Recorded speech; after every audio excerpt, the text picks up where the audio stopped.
Friends, നമ്മൾ ഓരോ shake ഉണ്ടാക്കാൻ പോവുകയാണ്. ഞാനല്ല ഉണ്ടാക്കണേ, അമ്മയാണ് ഉണ്ടാക്കണേ. നമുക്ക് പോയി കാണാം. ആദ്യം നമുക്ക് പാല് ചൂടാക്കാം. ഓരോ ബിസ്ക്കറ്റ് ഓരോന്നായിട്ട് നമുക്ക് 2 രീതി പൊട്ടിച്ച് ഓരോ ബിസ്ക്കറ്റ് എടുക്കാം. എന്നിട്ട് നമുക്ക് ക്രീമും ബിസ്ക്കറ്റും മാറ്റി വയ്ക്കാം. എന്നിട്ട് നമുക്ക് ഓരോന്നായിട്ട് മിക്സിയുടെ ജാറിലോട്ട് ഇടാം.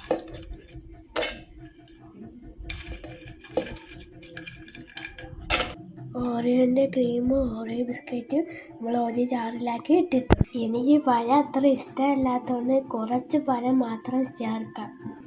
അതും നമുക്ക് മിക്സിയിലോട്ട്